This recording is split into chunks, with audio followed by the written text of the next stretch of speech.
सबसे पहले मैं आपको एक चीज बता देती हूँ, हिंदू राष्ट्र ना मोहन भागवत बना सकते हैं, ना उनके प्रधानमंत्री बना सकते हैं, ना उनकी कोई पार्टी बना सकती है, ना आरएसएस बना सकती है। आप ये लिख के ले लो मुझसे ना, इतना आसान नहीं है हिंदू राष्ट्र बनना। अगर हिंदू राष्ट्र बनना आसान होता तो 15 साल में अभी तक बन गया होता। एक गांव भी इनसे तो बना नहीं हिंदू राष्ट्र का, तो पूरा देश को हिंदू राष्ट्र बनाएंगे। इस देश में काफी लोग रहते हैं जो सिर्फ हिंदू धर्म को नहीं मानते हैं। ये देश सेक्युलरिज्म से चलता है, ये देश संविधान से चलता है। तो हिंदू राष्ट्र बनना तो दूर की बात है। ये अपने सपने जो सजा रहे हैं रात में, क्या है, ये सपने देखते हैं रात में, इनको सपने दिखते हैं रात में, फिर इनको गुदगुदी होती है कि और इतना अच्छा सपना, हिंदू राष्ट्र बन रहा है, हिंदू राष्ट्र बन रहा है। कल को हम कल बोल देंगे मीडिया के सामने कि हिंदू राष्ट्र बनने वाला है, लोग खुश हो जाएंगे। ऐसा नहीं हो सकता। अरे तो हिंदू राष्ट्र बन जाए तो दिक्कत क्यों है? आप दिक्कत क्या है? अभी देख रहे हो ना, जिस तरफ जा रहा है देश, वो हिंदू राष्ट्र ही तो बन रहा है ना। हिंदू राष्ट्र बनने की तरफ ही जा रहा है। क्या हो रहा है लड़कियों के साथ में, देख नहीं रहे हो लगातार क्या हो रहा है हिंदू राष्ट्र में? हिंदू राष्ट्र में आप तैयार हो तो हिंदू राष्ट्र में फिर आप ब्राह्मणों से पिटने के लिए भी तैयार हो, है ना। आपने हाथरस देख लिया, आपने मनीषा वाल्मीकि केस देख लिया, आपने उन्नाव की लड़की का केस देख लिया, आपने अंकिता भंडारी देख ली। दूसरे को तो छोड़ दो, आप सबसे आप लड़की हो, मैं लड़की हूँ, यहाँ पे विमेन एम्पावरमेंट की बात करती है इनकी सरकार। सबसे पहले आप ये देखो, हिंदू राष्ट्र में क्या लड़कियां सेफ है? बिल्कुल भी नहीं। अगर आपको लगता है हिंदू राष्ट्र बनना चाहिए तो अपनी लड़कियों को घर से बाहर निकालना बंद कर दो। नहीं है ना, बनेगा। हिंदू राष्ट्र बनने की तरफ ये अग्रसर है, एक बात आप मानो। प्रॉब्लम है कि संविधान की वजह से बना नहीं सकते। अगर हिंदू राष्ट्र बनेगा मैम, तो लड़कियों के साथ में उत्पीड़न होगा। हिंदू राष्ट्र बनेगा किस बेसिस पे?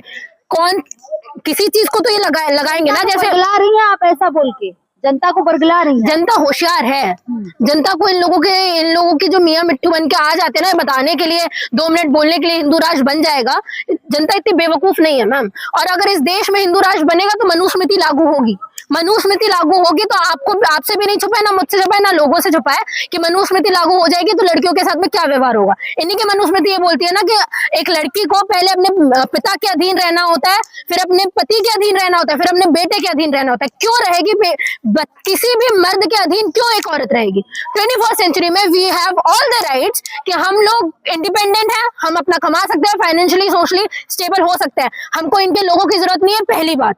दूसरी बात, ये देश हिंदू राष्ट्र बिल्कुल नहीं बनेगा, क्योंकि इस देश में अगर आप इंसान को इंसान के बराबर नहीं समझते हो तो मुझे नहीं लगता कि आपके कोई भी ग्रंथ को कोई फॉलो करने वाला है। अनुराग आचार्य कहते तो है कि 25 साल की लड़कियां 25 जगह मुंह मारती हैं। हाँ, अब ऐसे लोग ये स्टेटमेंट दे रहे हैं, इनके आचार्य भी, कि लड़की 25 जगह मुंह मारती है। तो क्या चाहते हो, 16 साल में लड़की प्रेग्नेंट हो जाए, आपके घर में बैठ जाए?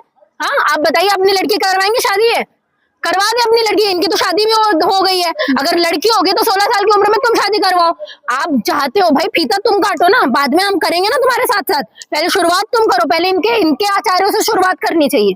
तुम आचार्य हो, तुमको ब्रह्मचारी जीवन जीना, पहले तो तुम शादी करके बैठे हो। उल्लंघन अपने धर्म का तो तुम करते हो। हाँ, और इनको बनाना है हिंदू राष्ट्र। हिंदू राष्ट्र के टाइम में इनके दलित भी साथ में आ जाते हैं, लड़कियां भी साथ में आ जाती है, शूद्र भी साथ में आ जाती है। शादी करनी होती है तो फिर भाई ब्राह्मण से करनी है, हमको ठाकुर से शादी करनी है, हमको बस गोत्र अलग देखना है, बाकी होना ब्राह्मण चाहिए। क्यों भाई? तो अपनी कास्ट में शादी करने में दिक्कत क्या है? हिंदू है ना? अगर आप हिंदू बोल रहे हो तो हिंदू को मतलब आप कैटेगरी में बांट रहे हो, फिर बोलते क्यों बटोगे तो कटोगे? बांटा तो तुमने हुआ है ना, बांटा तुमने, जाति के आधार में तुम बांट रहे हो, रिलीजन के आधार में तुम बांट रहे हो, हिंदू मुस्लिम करके तुमने बांटा, वर्ण के आधार पर तुमने बांटा, हर चीज के आधार पर तुम बांट रहे हो, फिर लोगों को बोलते हो बटोगे तो कटोगे। अरे तुम्हारे धर्म में सबसे ज्यादा बांटने वाली स्थिति तो तुमने क्रिएट की। आप मुझे हिंदू राष्ट्र के लिए यात्रा निकाल रहे हैं लगातार, और 2 दिन में बुखार आ जाता है पापा जी को। ऐसे बनाएंगे हिंदू राष्ट्र?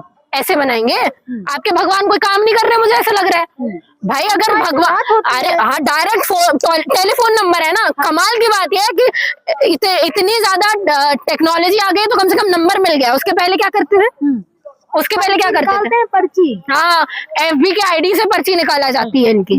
कमाल की बात करते हैं मैम। अगर इनको इतना ही पता होता, सारी चीजों की इनको जानकारी होती, भविष्यवाणी कर रहे होते, तो मुंह कहाँ बंद था तुम्हारा जब कोरोना आया था?